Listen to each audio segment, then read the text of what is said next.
Hard and Shine Chemicals. Changing the way the world does concrete.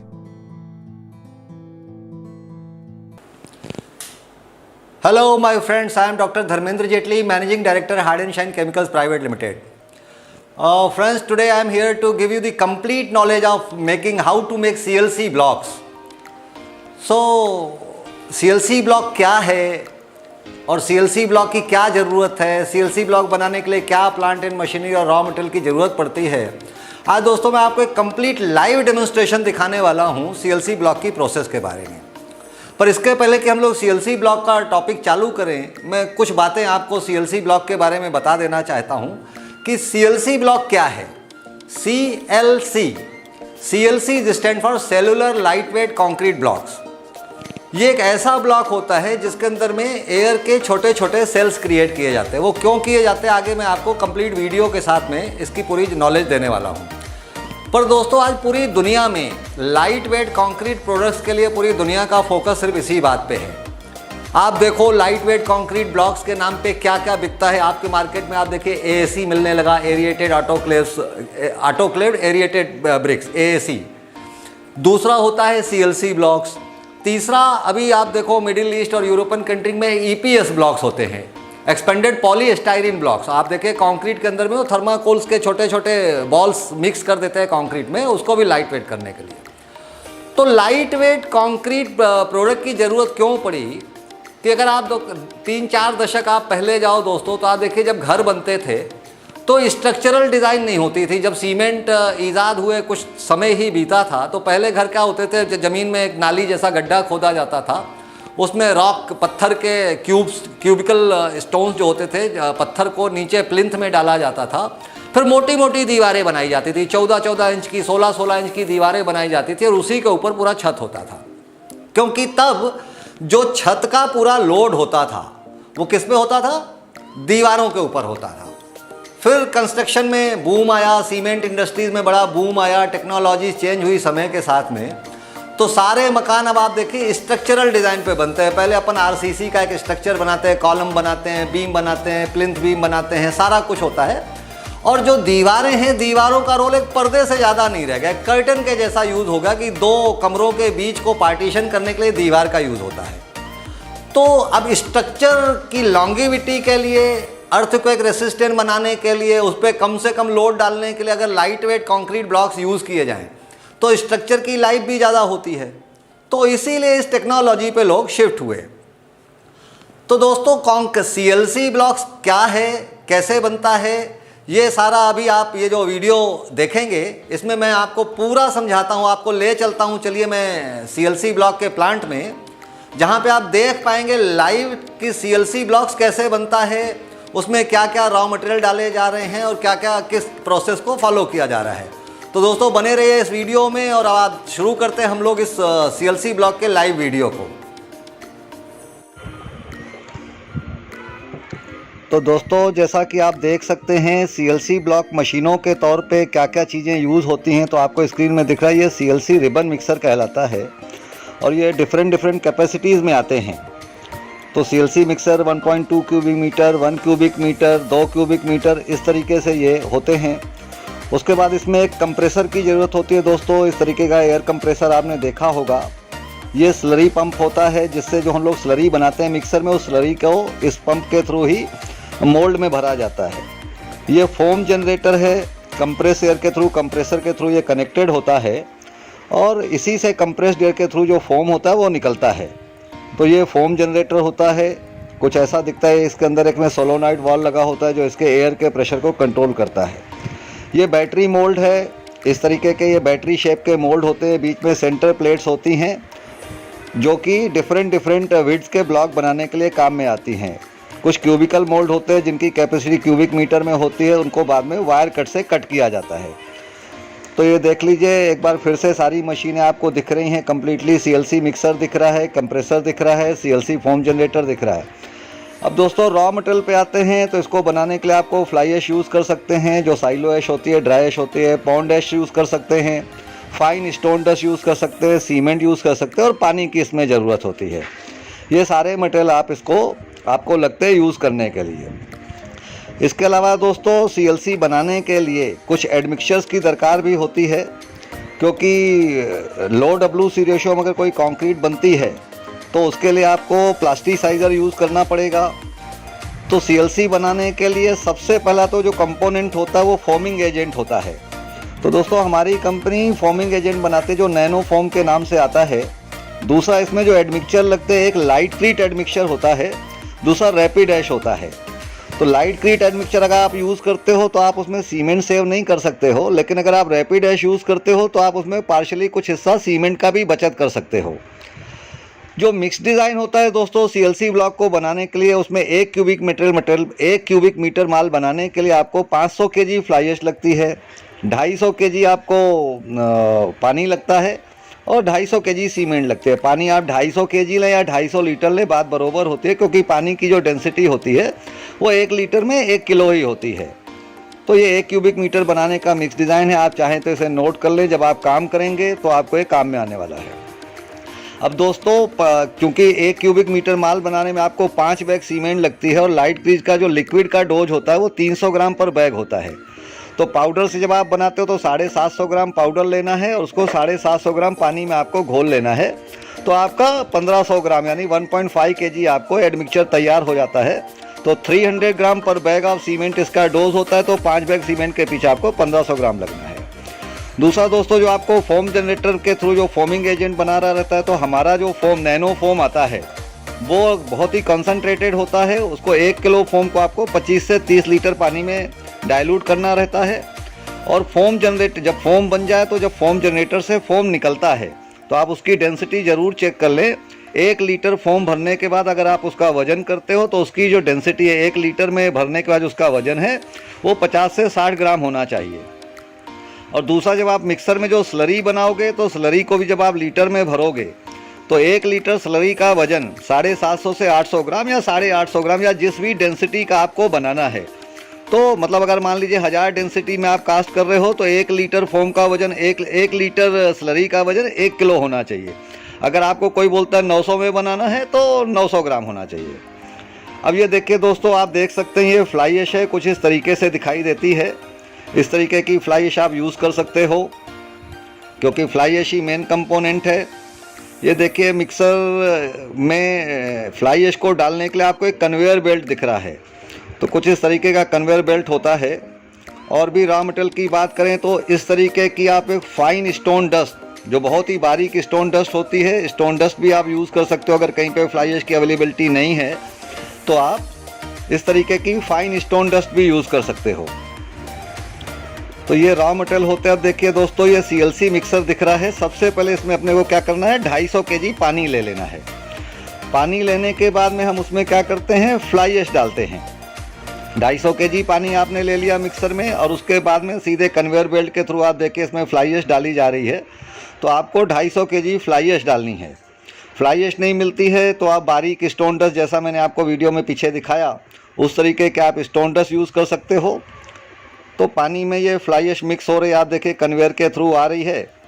और एक जाली इसलिए मिक्सर के ऊपर लगी है कि मान लीजिए आपके फ्लाई ऐश में या स्टोन डस्ट में कोई पत्थर हो या लम्स हो तो वो जाके अंदर मशीन में दिक्कत ना करें। तो एक जाली लगी हुई होती है, तो जाली के थ्रू वो माल जाता है, तो कोई भी लम्स हैं या पत्थर वगैरह ऊपर रह जाते हैं। ये देखिए, इसमें स्टोन डस्ट भी डाली जा रही है। अगर आपके पास स्टोन डस्ट अवेलेबल है तो आप स्टोन डस्ट डाल सकते हैं। फ्लाई ऐश आपने डाल ही दी, पानी आपने पहले ही 250 kg ले लिया। अब फ्लाई ऐश और स्टोन डस्ट को बांधने के लिए आपको क्या लगेगा, एक बाइंडर लगेगा। तो बाइंडर के तौर पे हमें सीमेंट ही यूज़ करनी है। अगर आपको OPC सीमेंट मिल जाती है तो बहुत अच्छी बात है। अगर OPC सीमेंट नहीं मिलती है तो आप इसमें PPC सीमेंट भी यूज़ कर सकते हैं। अब ये पूरी देखिए 250 kg पानी में 500 kg फ्लाई ऐश मिक्स कर दिया और 250 kg सीमेंट मिक्स करने से जो पेस्ट बना, अब उस पेस्ट का वज़न लिया जा रहा है। 1 किलो पेस्ट का वजन देखिए करीब करीब ये 1582 ग्राम, मतलब 1600 ग्राम हुआ। मतलब ये स्लरी की वेट डेंसिटी कहलाई, विदाउट फोम। ये अभी जो डेंसिटी हमने निकाली, जो 1600 ग्राम वजन आ रहा है, ये बिना फोम के है। अब देखिए, इस स्लरी में फोम मिक्स किया जा रहा है ताकि ये जो स्लरी आपने बनाई है इसमें फोम तो है नहीं, तो अब ये स्लरी भले 1000 केजी तो ज़रूर है, क्योंकि आपने 500 केजी पानी डाला है, 250 केजी सीमेंट डाली और 250 केजी आपने सीमेंट लिया है, लेकिन इसका वजन 1000 किलो जरूर है, लेकिन ये वॉल्यूम इसका 1000 लीटर नहीं है। और 1 क्यूबिक मीटर का मतलब ही होता है 1000 लीटर। तो इसका जो भी वजन हो, अभी मान लीजिए 650 या 700 ग्राम है, तो इसमें तब तक फोम मिलाना है जब तक हमको इसमें फोम अच्छे से मिक्स करना है। फिर जब इसमें से अच्छे से फोम मिक्स हो जाता है तो बीच बीच में हमको इसमें इस फोम के मिक्स होने के बाद में डेंसिटी को चेक करने के लिए वापस इस स्लरी को 1 लीटर में भरेंगे और चेक करेंगे। और मान लीजिए हमने तय किया है कि हमको 950 की डेंसिटी पे कास्ट करना है, तो इस स्लरी का वेट कितना आ जाना चाहिए? 950 ग्राम 1 लीटर में आ जाना चाहिए। तो ये इसकी 950 ग्राम पर लीटर डेंसिटी कहलाएगी। अब देखिए इसमें अभी इसका 979 डेंसिटी आई। अब इसको एक कास्ट कर रहे हैं। तो ये देखिए इस तरीके के बैटरी मोल्ड होते हैं। इसमें ये सेंटर प्लेट आप देखिए लोहे की, स्टील की सेंटर प्लेट्स लगाई जाती हैं और ये सेंटर प्लेट के बीच में उतना गैप दिया जाता है जितनी साइज़ का आपको ब्लॉक चाहिए है। सपोज़ अगर आपको 4 इंच मोटा ब्लॉक चाहिए है तो 4 इंच, 6 इंच चाहिए तो 6 इंच, क्योंकि इसकी CLC ब्लॉक की साइज़ फिक्स होती है। ये 24 इंच लंबा और 8 इंच ऊंचा होता है, 8 इंच इसकी हाइट होती है। पर इसकी विड्थ जो है आप अपने हिसाब से सेंटर प्लेट्स के बीच में जो साइड प्लेट्स होती है प्लास्टिक की, उसको लगा के आप लगा सकते हैं। और दोस्तों इस तरीके के देखिए ये बैटरी मोल्ड्स हैं। बैटरी मोल्ड्स के नीचे में टारपोलिन बिछा हुआ है और उसमें स्लरी पंप के थ्रू देखिए स्लरी जो तैयार हुई है अपनी फोमिंग एजेंट मिलाने के बाद में, वो इसमें भरी जा रही है। ये सारे मोल्ड में ये भर दी जाएगी और इसको सूखने में कोई 12 से 14 घंटे का समय लगता है। अब दोस्तों जब इसमें फ़ोम बनाते हैं तो आपको फ़ोम की क्वालिटी पे बहुत ध्यान रखना है।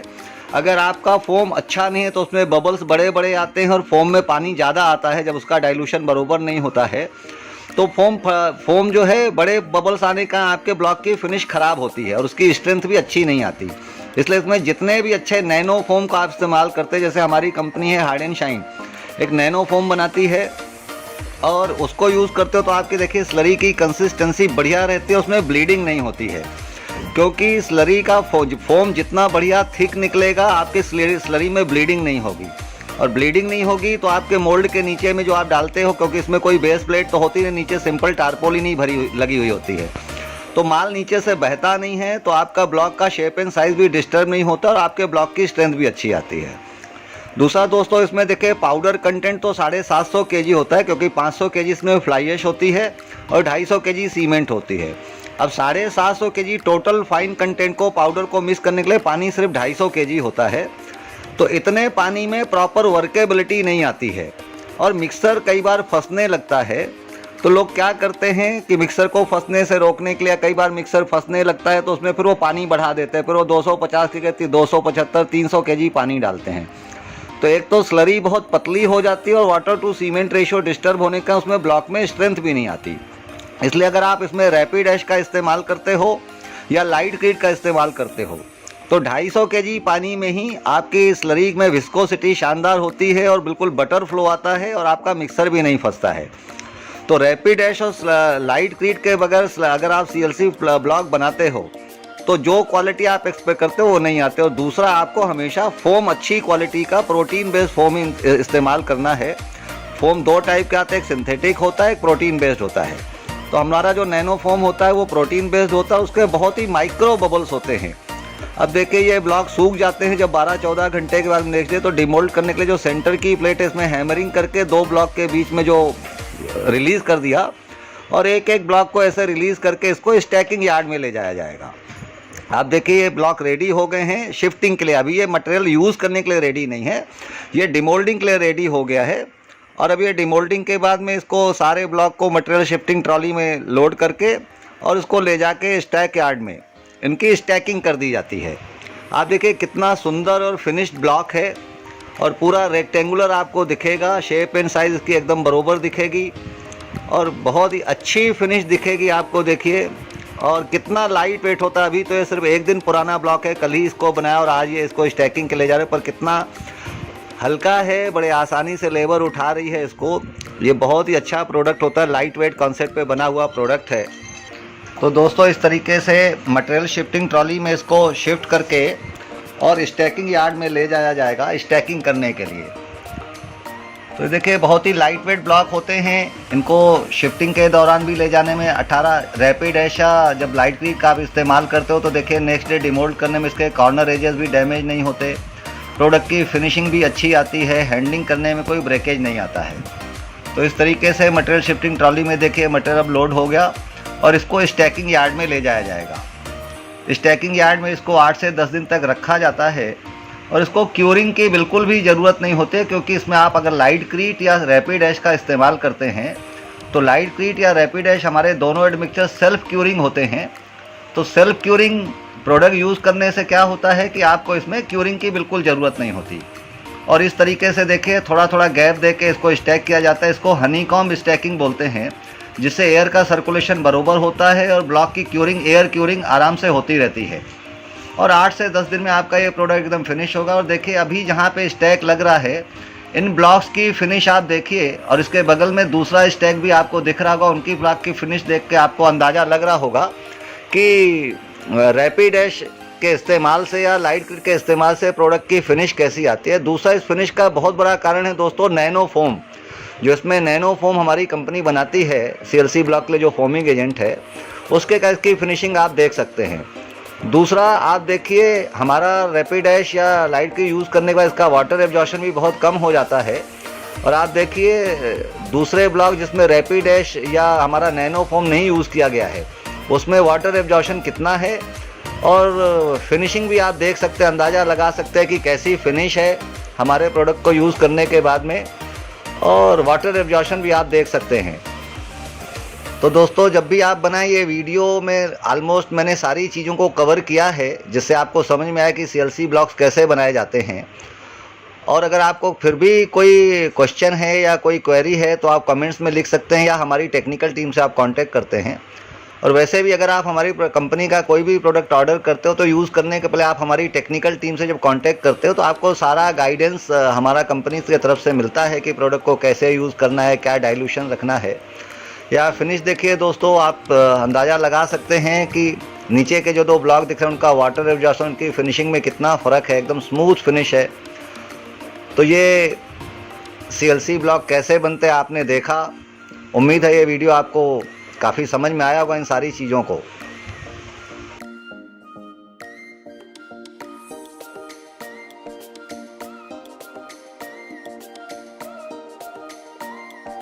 तो दोस्तों आपने देखा आज हमारे इस पूरे वीडियो में कि CLC ब्लॉक्स कैसे बनता है, क्या डेंसिटी पे बनता है, क्या टेक्निकल पैरामीटर्स में फॉलो किए जाते हैं, क्या क्या रॉ मटेरियल यूज़ होते हैं। तो दोस्तों आशा ही नहीं पूरा विश्वास है कि आज का वीडियो आपको बहुत अच्छे तरीके से बहुत अच्छा लगा होगा और इस वीडियो से आपको निश्चित ही आज ज्ञानवर्धन हुआ होगा। तो दोस्तों इस वीडियो को अपने तक ही सीमित ना रखें, वीडियो को लाइक ज़रूर करें, क्योंकि लाइक करने से हमें भी प्रोत्साहन मिलता है। आप कुछ कमेंट पूछते हैं तो उसे जवाब देने में भी मुझे अच्छा लगता है। और ये नॉलेज अपने तक सीमित ना रखें, लोगों के साथ शेयर करें। इस तरीके के नॉलेज की लोगों को बहुत ज़रूरत होती है।